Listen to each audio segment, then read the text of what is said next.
اہل تقویٰ کی صورت بنا لیجئے، اہل تقویٰ کی صورت بنا لیجئے، نور سنت سے چہرہ سجا لیجئے، اہل تقویٰ کی صورت بنا لیجئے۔ محترم حضرات، معزز سامعین کرام، تذکرہ چل رہا ہے معاشرے کے اندر پھیلی ہوئی برائیوں کے متعلق۔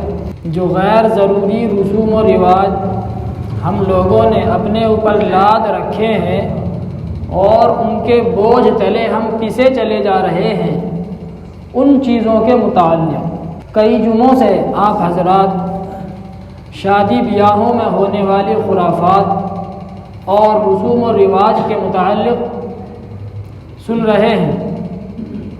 اسی سلسلے کی یہ کڑی ہے۔ شادی بیاہوں میں جو غیر ضروری رسوم و رواج ہم نے اپنے اوپر لاد رکھے ہیں، اس کی ایک وجہ یہ بھی ہے کہ ہم نے شادی کو صرف دنیاوی چیز سمجھ لیا۔ ہم نے یہ سمجھ لیا کہ یہ تو محض ایک دنیا کی رسم ہے، ہم نے اس سے آگے اس کو کچھ سوچا ہی نہیں۔ حالانکہ شادی بیاہ میں ایک پہلو عبادت کا بھی ہے، نکاح ایک عبادت ہے۔ اگر ہمارے ذہن کے اندر یہ بات بیٹھ جائے کہ نکاح ایک عبادت ہے، تو پھر ہم ان تمام رسوم و رواج کو چھوڑ دیں گے، اس لیے کہ عبادت یہ ایسی چیز ہے کہ وہ نبی کریم صلی اللہ علیہ وسلم کے بتائے ہوئے طریقے کے مطابق ہی قابل قبول ہے۔ عبادت کوئی بھی ہو، چاہے نماز، روزہ، صدقہ، زکوٰۃ، حج، کوئی بھی عبادت ہو، اس کا طریقہ نبی کریم صلی اللہ علیہ وسلم نے بتلایا ہے۔ نماز کیسے پڑھی جائے گی، ظہر کے اندر کتنی رکعتیں ہوں گی، سجدہ کیسے کیا جائے گا، رکوع کیسے کیا جائے گا۔ حج ایک عبادت ہے، اس کا طریقہ بتلایا گیا ہے۔ حج کیسے کیا جائے گا، کس چیز کا نام حج ہے، احرام کس کو کہتے ہیں، کیسے باندھا جائے گا۔ جب آدمی مکہ مکرمہ جائے گا تو حج کس طریقے سے ادا کرے گا، کیا کیا اس کے اندر ارکان ہوں گے۔ غرض ہر ایک عبادت کا پورا طریقہ نبی کریم صلی اللہ علیہ وسلم نے بتلا دیا ہے۔ تو چونکہ ہمارے دماغوں کے اندر نماز کا ایک تصور موجود ہے کہ یہ عبادت ہے، حج کا ایک تصور موجود ہے کہ یہ ایک عبادت ہے، اس لیے نماز کے اندر کبھی ہم نے رسوم و رواج کو داخل نہیں کیا۔ کیوں؟ اس لیے کہ اس کا عبادت ہونا یہ ہمارے ذہن اور دل کے اندر بیٹھ چکا ہے۔ جب ہمارے ذہن کے اندر یہ بات بیٹھ چکی کہ نماز ایک عبادت ہے، تو پھر ہم اس کے متعلق علماء سے سوال بھی کرتے ہیں کہ جی نماز کے اندر فرائض کیا کیا ہیں، کس طریقے سے نماز ادا کی جائے گی، اگر نماز کے اندر یہ غلطی ہو جائے تو نماز ہوگی یا نہیں ہوگی، اس کے متعلق ہم سوال بھی کرتے ہیں۔ کیوں؟ ہم کو معلوم ہے کہ نماز ہماری اسی وقت قابل قبول ہوگی کہ جب یہ آپ صلی اللہ علیہ وسلم کے بتائے ہوئے طریقے کے مطابق ہوگی۔ لیکن چونکہ نکاح کا عبادت ہونا یہ ہمارے ذہن کے اندر ہے ہی نہیں، ہم نے تو اس کو محض ایک دنیاوی چیز سمجھ لیا، اس لیے ہم اس نکاح کے متعلق کبھی کسی عالم سے نہیں معلوم کرتے کہ جی ہمارے گھر کے اندر شادی ہے، نکاح ہے، بتلائیے ہم کس طریقے سے نکاح کریں۔ آپ صلی اللہ علیہ وسلم کا بتایا ہوا طریقہ کیا ہے نکاح کرنے کا، کیوں؟ ہمارے ذہن کے اندر ہے ہی نہیں۔ حالانکہ نکاح ایک عبادت ہے، نکاح کرنے سے ثواب ملتا ہے۔ نماز پڑھنے کوئی آدمی آتا ہے، کوئی رسم رواج کرتا ہے، ڈھولے باجے تاشے لاتا ہے اپنے ساتھ میں؟ نہیں لاتا۔ کیوں؟ معلوم ہے کہ اگر میں ان تمام چیزوں کے ساتھ جاؤں گا تو میری نماز قابل قبول نہیں ہوگی۔ نماز میں جانے سے پہلے وہ لوگوں کی دعوتیں نہیں کرتا کہ چلو بھائی آج میں نماز پڑھنے جا رہا ہوں، چلو سب کی دعوت ہے محلے والوں کی، میں نماز پڑھ کر کے آ گیا، سب کی دعوت ہے، اتنے طریقے کا کھانا پکوانا ہے۔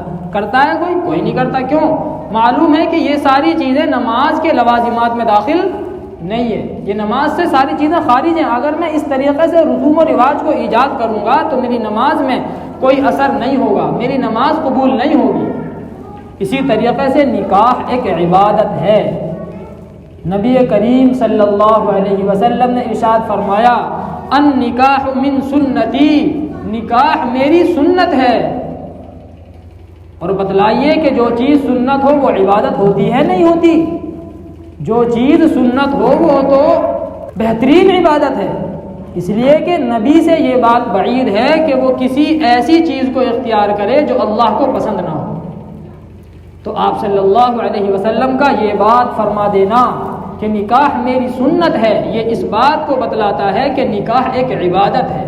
پھر جب ہم کو یہ معلوم ہو گیا کہ نکاح ایک عبادت ہے تو پھر عبادت کو عبادت کے طریقے پر کرنا چاہیے۔ ہم نماز کے متعلق تو خوب مسائل معلوم کرتے ہیں، لیکن نکاح کے متعلق کبھی معلوم نہیں کرتے کہ یہ نکاح کس طریقے سے کرنا ہے۔ جب نکاح ہوتا ہے تو جو نکاح پڑھانے والا ہوتا ہے وہ ایک حدیث پڑھتا ہے النکاح من سنتی، قال رسول اللہ صلی اللہ علیہ وسلم النکاح من سنتی، نکاح میری سنت ہے۔ اور پھر اس سے آگے ایک اور حدیث پڑھتا ہے فمن رغب عن سنتی فلیس منی، جو میری سنت سے اعراض کرے گا، جو میری سنت سے منہ موڑے گا تو اس کا مجھ سے کوئی تعلق نہیں ہے۔ نکاح ایک سنت ہے، ایک عبادت ہے۔ پھر اس عبادت کے اندر بھی، اس سنت کے اندر بھی بہت ساری سنتیں موجود ہیں۔ جب ہم ایک عبادت کر رہے ہیں تو اس عبادت کو عبادت کے طریقے پر کرنا چاہیے۔ نکاح کے اندر کیا کیا سنتیں ہیں، اگر ہم ان چیزوں سے منہ موڑ رہے ہیں تو اس حدیث کی روح سے آپ صلی اللہ علیہ وسلم جو فرما رہے ہیں کہ میرا اس سے کوئی تعلق نہیں ہے، پھر ہم سوچیں کہ ہمارا کہاں پر مقام ہوگا، کہ ہم کو کہاں جگہ ملے گی۔ نکاح جب ہوتا ہے تو خطبے کے اندر بہت ساری ایسی آیتیں پڑھی جاتی ہیں جو اس بات کو بتلاتی ہیں کہ خوشی کے وقت بھی انسان اللہ تبارک و تعالیٰ سے ڈرے، موت ہو یا کوئی اور غم ہو، خوف کے وقت انسان اللہ تبارک و تعالیٰ سے ڈرتا ہے، اللہ کی طرف لو لگاتا ہے، اس کو یاد کرتا ہے۔ لیکن جب خوشی کا موقع آتا ہے تو پھر وہ سارے کام کرتا ہے جو اللہ تبارک و تعالیٰ کو ناپسند ہوتے ہیں، اور گویا کہ وہ زبان حال سے یہ کہہ رہا ہوتا ہے کہ آج وہ سارے کام ہوں گے جو میں چاہوں گا۔ حالانکہ اس موقع پر اللہ تبارک و تعالیٰ کیا فرما رہے ہیں، یا ایھا الناس اتقوا ربکم الذی خلقکم من نفس واحدہ۔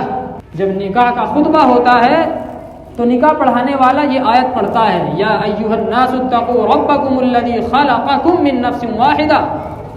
اس میں اللہ تبارک و تعالیٰ فرما رہے ہیں اے لوگو اللہ سے ڈرو۔ موقع کا ہے خوشی کا، اور خوشی کے موقع پر بھی اللہ تبارک و تعالیٰ فرما رہے ہیں کہ اللہ سے ڈرو۔ تمہاری خوشی یہ اللہ تبارک و تعالیٰ کی مرضی کے مطابق ہونی چاہیے، اپنی مرضی کے مطابق نہیں ہونی چاہیے۔ اسی طریقے سے دوسری آیت پڑھی جاتی ہے یا ایھا الذین آمنوا اتقوا اللہ وقولوا قولا سدیدا، اے ایمان والو تم اللہ سے ڈرو، وقولوا قولا سدیدا، اور سیدھی سچی بات کہو، سیدھی سچی بات کہو اور اللہ سے ڈرو۔ موقع ہے خوشی کا، خوشی میں آدمی اللہ کو بھول جاتا ہے، لیکن اللہ فرما رہے ہیں کہ نہیں، اللہ کو نہیں بھولنا، اللہ سے ڈرو، اس کا خوف کرو۔ وقولوا قولا سدیدا، اور ہمیشہ سیدھی سچی بات کہو۔ تو یہ نکاح جو ہے یہ ایک عبادت ہے، اور عبادت کو عبادت کے طریقے پر ہونا چاہیے، اس کے اندر غیر شرعی رسوم و رواج کو چھوڑ دینا چاہیے۔ بہت سارے لوگ یہ کہہ دیتے ہیں کہ جی ہم نے تو اس سے پہلے یہ بات کبھی سنی ہی نہیں، جو آپ ان رسوم و رواج کے متعلق ہم کو بتاتے ہو کہ یہ غیر شرعی چیزیں ہیں، ہم نے کبھی ان کے متعلق کبھی سنا ہی نہیں۔ ہم نے تو معاشرے میں، اپنی برادری میں ان تمام چیزوں کو ہوتے ہوئے دیکھا ہے، اور لوگ اسی طریقے سے کر رہے ہیں۔ تو مسئلہ یہ نہیں ہے کہ کون کیا کر رہا ہے، مسئلہ یہ ہے کہ حقیقت کیا ہے۔ یا تو آدمی خود تحقیق کرے، خود علم حاصل کرے اور صحیح بات تک پہنچے، حق بات تک پہنچے، یا اگر کوئی اس کو صحیح بات بتلا رہا ہے تو پھر اس پر عمل کرے۔ چنانچہ قبر کے اندر مردہ جب رکھا جاتا ہے تو اس کے پاس فرشتے آتے ہیں اور اس سے سوال جواب کرتے ہیں۔ جس شخص کے اعمال خراب ہوتے ہیں وہ جواب نہیں دے پاتا تو فرشتے اس کو لوہے کا ہتھوڑا مارتے ہیں اور اس سے کہتے ہیں لا دریت ولا تلیت، نہ تو نے خود علم حاصل کیا اور نہ تو نے کسی کی بات مانی۔ پتہ اس سے یہ چلا کہ یا تو آدمی خود علم حاصل کر کے صحیح بات تک پہنچے، یا اگر اس کے پاس اتنا وقت نہیں ہے، دنیا کے اندر ہر شخص عالم نہیں بن سکتا، دنیا بہت سارے کام ہیں، اللہ تبارک و تعالیٰ نے دنیا کو بہت بڑا بنایا ہے، مختلف کام اس دنیا کے اندر اللہ نے پیدا فرمائے اور مختلف کاموں کے لیے مختلف لوگوں کو پیدا فرمایا۔ تو اگر سارے لوگ ایک ہی کام میں لگ جائیں، سارے عالم ہی بن جائیں، سارے کے سارے انجینئر ہی بن جائیں، سارے ڈاکٹر ہی بن جائیں، تو اور دیگر کام کون کرے گا؟ تو یا تو آدمی خود علم حاصل کرے، اور اگر خود عالم نہیں ہے تو علماء سے معلوم کر کے پوچھ کر کے ان کے بتائے ہوئے طریقے کے مطابق زندگی گزارے۔ اس طریقے سے زندگی گزارے گا تو ہماری جان قبر کے اندر چھوٹ جائے گی، ورنہ تو فرشتے وہی کہیں گے لا دریت ولا تلیت، نہ تو نے خود علم حاصل کیا اور نہ تو نے کسی کے بتائے ہوئے طریقے پر عمل کیا، کسی کی بتائی ہوئی باتوں پر تو نے عمل بھی نہیں کیا۔ بہرحال کہنا یہ ہے کہ یہ نکاح ایک عبادت ہے، اس کو ہم اپنے ذہن کے اندر بٹھا لیں۔ جب ہمارے ذہن میں یہ بات بیٹھ جائے گی کہ نکاح ایک عبادت ہے تو پھر ہم اس کے اندر ہونے والی تمام رسومات سے، خرافات سے بچیں گے، اور ہم علماء سے معلوم کریں گے کہ جی ہم کو بتلائیے اس عبادت کے کرنے کا طریقہ کیا ہے، یہ عبادت کس طریقے سے ادا کی جاتی ہے۔ اتنی فضول رسومات ہیں وہ بالکل بیجا، منگنی کے نام پر خرچے ہو رہے ہیں ادھر سے ادھر، لال خط کے نام پر خرچے ہو رہے ہیں، منڈھے کے نام پر خرچے ہو رہے ہیں۔ منڈھا جو ہے یہ بالکل ناجائز، پہلے ہی بات آئی تھی، منڈھا یہ ایک بت کا نام ہے، ایک بت کا نام ہے منڈھا۔ دراصل یہ سارے جو بھی خرافات ہیں اور تمام کی تمام رسومات غیر شرعی، یہ ہمارے اندر غیر مسلموں سے آئی ہیں، ان کے ساتھ ہمارا رہنا سہنا مخلوط، ہماری آبادی، تو ہم ان کے دیکھا دیکھی ساری خرافات کرتے ہیں۔ اس کی حقیقت یہ ہے منڈھے کی کہ یہ جو منڈھا ہے یہ ایک بت کا نام ہے، اور غیر مسلموں کے اندر رواج ہے کہ وہ شادی سے ایک دن پہلے اس بت کی عبادت کرتے ہیں، اس کو خوش کرتے ہیں، اس کو خوش کرنے کے لیے رشتہ داروں کو، تعلق رکھنے والوں کو، محلے والوں کو کھانا کھلاتے ہیں تاکہ یہ ہمارا بت خوش ہو جائے، اور جب یہ خوش ہو جائے گا تو ہماری جو شادی ہوگی اس کے اندر برکت ہوگی، اس کے اندر خوشی ہوگی، اس کے اندر راحتیں ہوں گی، آسائشیں ہوں گی، آسانیاں ہوں گی۔ غرض وہ اس بت کو خوش کرنے کے لیے لوگوں کو، رشتہ داروں کو، محلے والوں کو کھانا کھلاتے ہیں، اسی کو کہا جاتا ہے منڈھا۔ آج ہم نے ان کے دیکھا دیکھی اس دعوت کو اپنے اوپر لازم کر لیا ہے، حتیٰ کہ بہت سارے لوگ ایسے ہوتے ہیں کہ جو یہ دعوت تو کرتے ہیں منڈھے کی، لیکن ولیمے کی دعوت نہیں کرتے جو آپ صلی اللہ علیہ وسلم کی سنت ہے۔ اور جب ان سے کہا جائے کہ جی منڈھا تو آپ کر رہے ہیں، ولیمہ کیجئے، تو کہتے ہیں کہ جی ہمارا اتنا حساب نہیں ہے، منڈھے کا حساب ہے، ولیمے کا حساب نہیں ہے۔ جو کھانا آپ منڈھے کے اندر کھلا رہے ہیں وہی کھانا آپ ولیمے کے اندر کھلا دیجئے، لوگوں کی پرواہ نہ کیجئے کہ لوگ مجھ کو کیا کہیں گے کہ جی ایک طریقے کا کھانا کھلایا ہے، یا 100 لوگوں کو کھلایا ہے، 50 لوگوں کو کھلایا ہے۔ لوگوں کی زبانیں آپ کبھی بند نہیں کر سکتے۔ 100 لوگوں کو خوش کرنے سے بہتر ہے کہ ایک اللہ کو خوش کر لیا جائے۔ ایک اللہ خوش ہو جائے گا تو ہماری دنیا بھی کامیاب، ہماری آخرت بھی کامیاب۔ آپ صلی اللہ علیہ وسلم کے زمانے میں شادی بیاہ کرنا بڑا آسان تھا، آپ صلی اللہ علیہ وسلم نے نکاح کو آسان بنایا، اس لیے کہ جس معاشرے کے اندر نکاح مشکل ہوتا ہے وہاں پر زنا آسان ہو جاتا ہے۔ دیکھیے جب انسان کو بھوک لگتی ہے، کھانے کی ضرورت پیش آ رہی ہے، اور اس کو کہیں سے حلال کھانا نہ ملے، تو اگر اس کے اندر صبر نہیں ہے تو پھر وہ چوری کر کے ادھر ادھر سے کسی کا مال ہڑپ کر کے وہ اپنی پیٹ کی بھوک کو ختم کرتا ہے۔ اسی طریقے سے جب آدمی بالغ ہو جاتا ہے، اللہ تبارک و تعالی نے ہر انسان کے اندر ایک نفسانی خواہش رکھی ہے تاکہ یہ حضرت آدم علیہ السلام کی اولاد پروان چڑھے، دنیا کے اندر پھیلے۔ تو جب انسان بالغ ہو جاتا ہے تو اس کی وہ نفسانی خواہش ابھرتی ہے، وہ بھی ایک طریقے کی بھوک ہے، اور اس کے اندر کوئی جو ہے برائی نہیں ہے۔ اس خواہش کا غلط استعمال کرنا یہ برائی ہے۔ تو جب انسان کی وہ خواہش ابھرتی ہے اور بھڑکتی ہے تو اگر انسان کے اندر صبر نہیں ہے تو اپنی وہ اس خواہش کو پورا کرنے کے لیے، اپنی اس بھوک کو مٹانے کے لیے وہ غیر شرعی طریقے اختیار کرتا ہے، زنا کے طریقے اختیار کرتا ہے۔ بہت سارے پاک دامن لوگ ایسے ہوتے ہیں کہ جو اس زنا سے بچ جاتے ہیں، لیکن اتنا صبر ان کے اندر نہیں ہوتا تو پھر وہ اس سے کم درجے کا گناہ کرتے ہیں۔ مجھ کو جو ہے یہاں پر کہتے ہوئے بھی شرم محسوس ہو رہی ہے کہ پھر وہ اپنے ہاتھ کا استعمال کرتے ہیں اپنی اس خواہش کو پورا کرنے کے لیے۔ یہ کیوں ہوتا ہے؟ اس لیے کہ نکاح ہمارے معاشرے میں مشکل ہو گیا ہے، چاہے زنا ہو یا ہاتھ کا استعمال ہو، یہ دونوں چیزیں ناجائز ہیں، یہ دونوں چیزیں حرام ہیں۔ زنا تو سب سے زیادہ بڑا گناہ ہے، اس سے کم درجے کا گناہ ہے ہاتھ کا استعمال کرنا۔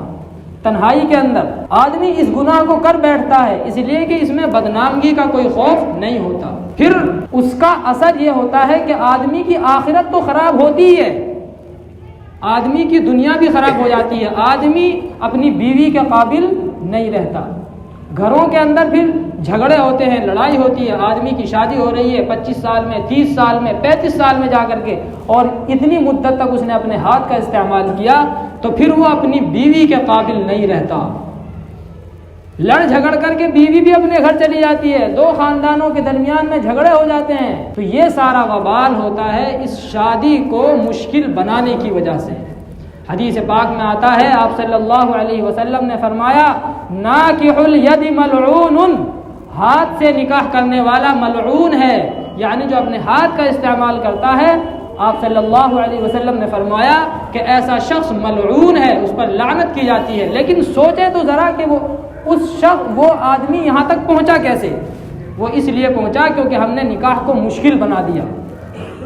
10 لاکھ کا جہیز کہاں سے لے کر کے آئے گا لڑکی والا؟ 4-5 طریقے کے کھانے کہاں سے کھلائے گا؟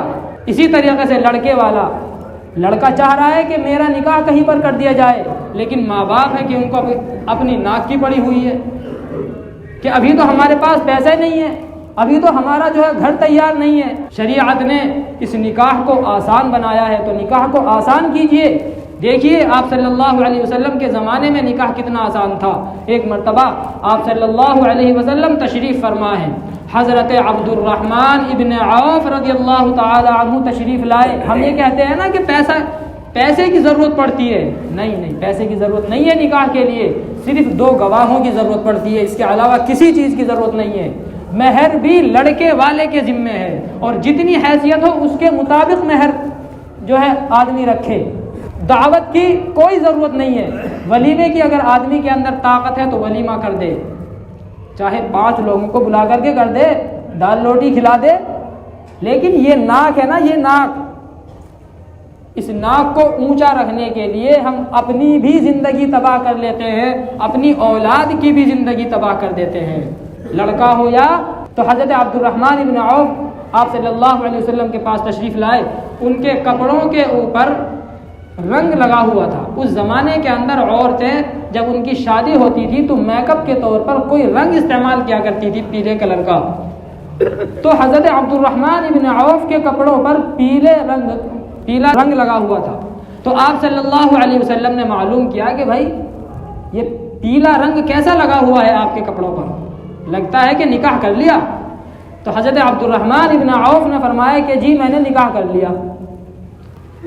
دیکھیے آپ صلی اللہ علیہ وسلم سے بڑی شخصیت تو کوئی نہیں تھی، آپ صلی اللہ علیہ وسلم سے بڑا صحابہ کرام کے لیے کوئی نہیں تھا، اور ہمارے لیے بھی آپ صلی اللہ علیہ وسلم سے بڑا اس کائنات میں کوئی نہیں ہے، آپ صلی اللہ علیہ وسلم سے باعزت ہمارے لیے کوئی نہیں ہے، لیکن صحابہ کرام نے اپنا نکاح کس طریقے سے فرمایا کہ خود آپ صلی اللہ علیہ وسلم کو بھی خبر نہیں ہے کہ ان کا نکاح ہو گیا ہے۔